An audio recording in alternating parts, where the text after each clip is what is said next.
Salut tout le monde, aujourd'hui on se retrouve pour la 20e capsule littéraire qui va donc porter, comme vous avez pu le voir dans le titre, sur le premier tome, Ça de Stephen King.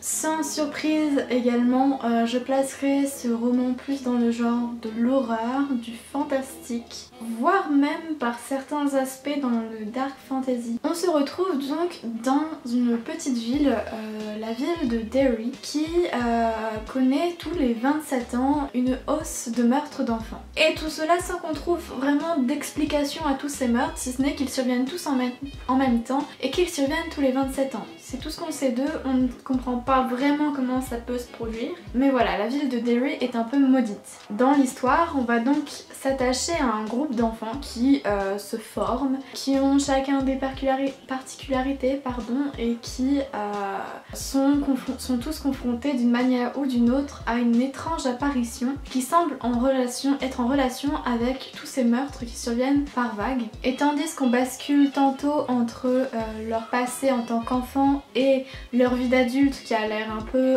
toujours hantée par l'image de la ville de Derry et les souvenirs monstrueux qu'ils en ont, on va découvrir qu'on va voir leur amitié évoluer et devenir une véritable force face à ce qui semble être une entité maléfique qui règne autour de la ville. Parce que même si tous ont quitté la ville, ou du moins la plus grande partie ont quitté la ville, il semblerait qu'ils soient toujours autant liés à la ville de Derry et que même celle-ci exerce encore une influence sur eux puisqu'ils ne conservent plus tant de souvenirs que ça sur leur enfance. Ils vont donc être amenés à revenir dans la ville de Derry et de là à mener leur petite enquête pour comprendre ce qui se passe au juste dans cette ville et comprendre comment a pu se dérouler autant de meurtres et l'origine même de cette aura maléfique, de cette sorte de malédiction qui tourne autour de la ville. Ce livre en soi donc ne parle pas que d'horreur, mais il parle également de valeurs très fortes notamment présentes dans l'enfance comme l'amour, l'amitié, la solidarité, l'angoisse, le harcèlement, l'école.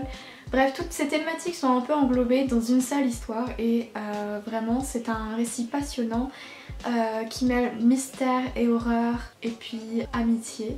Vraiment, je pense que c'est les trois thèmes qui sont prédominants dans ce roman. Alors, petit disclaimer, le premier tome peut faire un peu peur dans le sens où il fait 800 pages et du coup c'est une petite brique qu'il faut oser entre guillemets affronter. Ensuite, autre disclaimer, c'est un roman, dans le premier tome, on va surtout s'attarder sur l'histoire de la ville, sur le passé des personnages que l'on va suivre tout au long de la série, mais en même temps l'action est sûrement un peu longue à se préparer. On met bien en place tout le décor et je pense que le tome 2 du coup sera plus rythmé en action, même s'il y en a quand même. Attention, il y en a quand même, c'est juste qu'il y a quand même certains passages à vide on va dire, mais on comprend la démarche de bien vouloir planter un décor, j'aurais tendance à dire réaliste, mais en soi comme il y a du fantastique pas vraiment. Mais je pense que vous m'avez comprise. On va du coup dans ce roman alterner les points de vue entre les différents membres de cette bande d'amis qui ont été un peu dispersés à travers l'Amérique. Au tout début, il y a eu un autre souci, c'est que il faut savoir qu'au début de sa carrière, Stephen King tenait pas mal de propos soit misogynes, soit homophobes et on retrouve un peu ces deux données. Après, je n'excuse pas du tout ces comportements évidemment.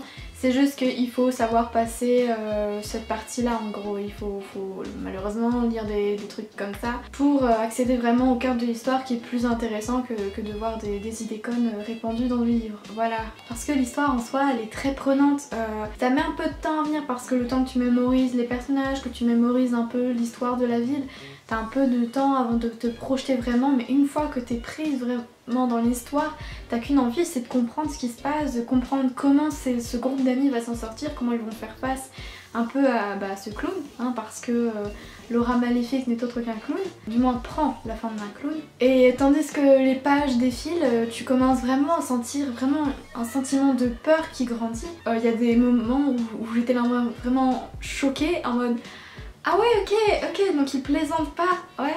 Il y avait notamment un passage, un des personnages s'endort après avoir fait des recherches dans les archives et trouvé quelques histoires sur la ville. il s'endort et quand il se réveille, à côté de lui il y a un ballon laissé généreusement par l'entité maléfique qui du coup lui fait comprendre qu'elle le surveille. Voilà, donc déjà de base ça te met pas dans un très bon mood non plus, t'es un peu là en mode d'accord.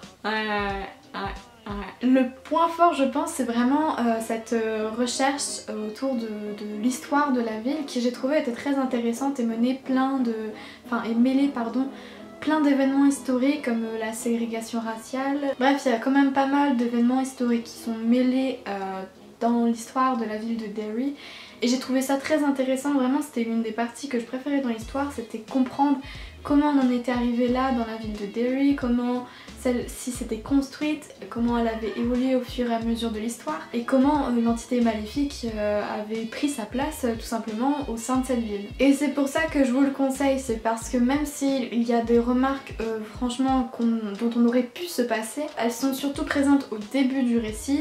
C'est dur à la passer mais malheureusement si tu veux voir l'histoire t'as pas trop le choix et comme c'est pas tout le long du récit, ça te gâche pas toute ta lecture. Ça fait une tache noire quand même dessus, mais sinon ça te perturbe pas toute l'histoire. Mais sinon c'était une très bonne lecture et je vous le conseille vivement parce que en été on a généralement un peu plus de temps pour soi et comme c'est un bon gros pavé, je pense que c'est un peu le moment pour se lancer, sachant que l'histoire en elle-même est très bien écrite, il y a vraiment une bonne gestion de l'horreur en soi, du rythme, parce que même si du coup comme je disais il y a des passages à vide, on comprend la démarche derrière, c'est-à-dire de clarifier la situation autour de la ville et des personnages. Et du coup je vais me stopper là, j'espère que la vidéo vous aura plu, qu'elle vous aura donné envie peut-être de commencer ce premier tome et cette série. N'hésitez pas à me dire en commentaire d'ailleurs si vous l'avez lu, si vous allez le lire.